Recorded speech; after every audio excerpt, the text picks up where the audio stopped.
Welcome to the video. If you've just had your SL7 recalled and you've got this is a Teletubbies, it's a little Teletubby face. If you've got this in there, watch this video, share it with anyone, get the word around.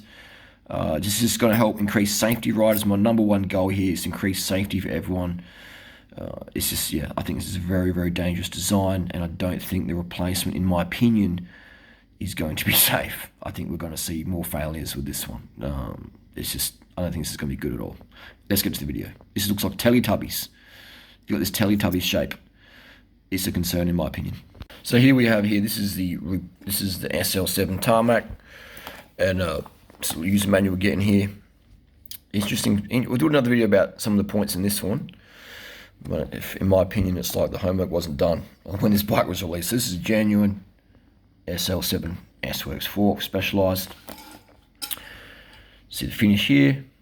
It's, sort of typical of what you'd get from,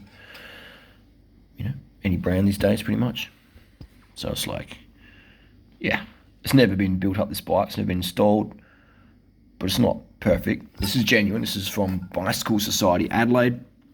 You can speak with Craig there. If anyone's got any doubts, Craig will tell you the history of this bike. And that came from Specialized Australia, so you can sort of see. So yeah, the camera cut out. So this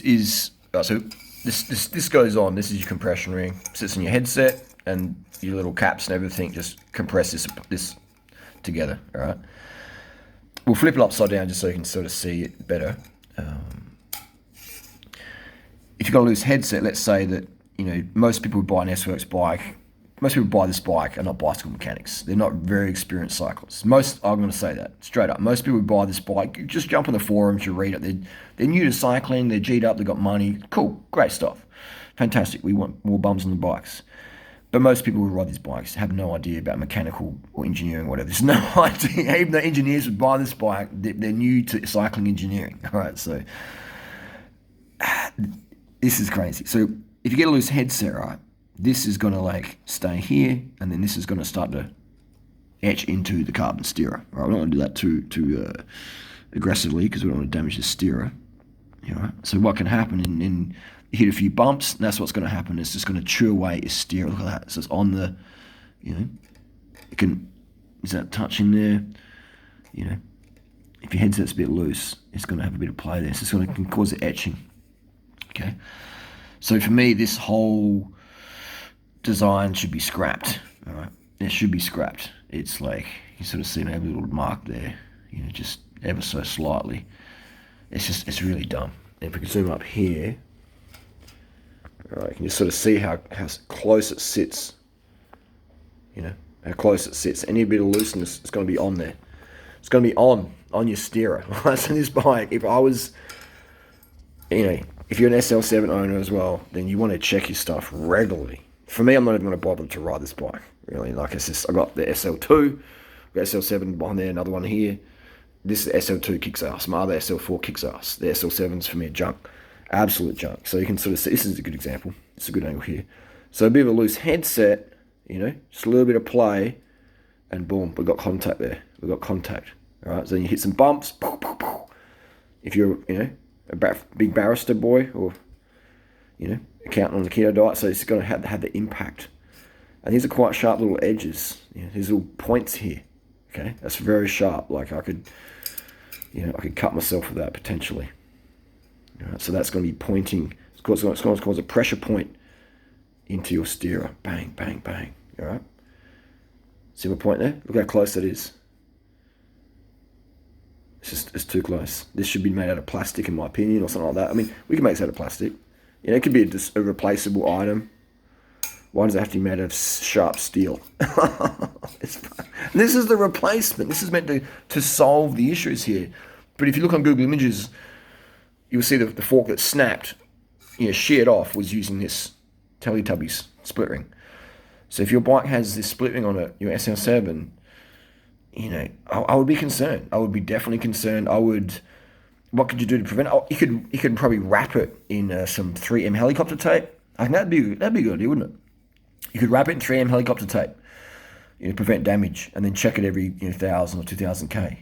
But learn how to tune your headset properly. Learn how to adjust your headset, because I get my bike, I just take it to the shop and they service it. Yeah, that's great, but like, what if you, when in the meantime you're riding a loose headset, you don't even know. You only got to fly away for a holiday, you bring your bike with you, and then you're riding a loose headset. Like most S-Works owners, man, SL7 have no idea how to do any of this stuff. They just absolutely clueless. Go jump on the S-Works Tarmac forum on Facebook group. So Venge, Athos, Tarmac Facebook group.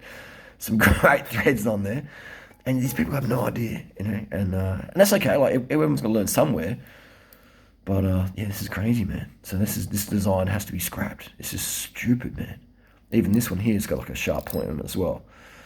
It's just why are we putting sharp things on the edge of carbon steerers? It just doesn't make sense to me at all. Fingers in there and expand it like it would be on a steerer. Spread it out. You can sort of see there. You know, like it's not. Was that like a millimeter or less than a millimeter? You know, it's really just. It's not. Doesn't look perfectly circle. Like it looks like it's down the bottom here. There's less clearance than up the top. Okay. You know, it's crazy, man. Crazy. Just so sketchy.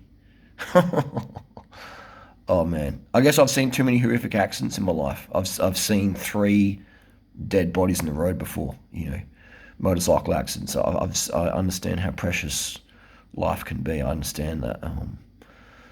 You know, I really understand that. Like, I just think this is insane. You know, just so close. Just those little sharp edges. Just so close to, and they're skinny as well. You know what I mean? Like, why can't we like flatten this out more? Why does it have to be like a little sharp, pointy edge with hardly any camber on there? Just crazy, man. And these as well, these guides on my SL7 over there, I've shown you before, it's cutting into the hydro cables. It's okay if you've got, if you're using mechanical discs, it's no concern, but if you're using hydro cables, eventually, you know, it has the potential to cut through your hydro line and cause brake failure.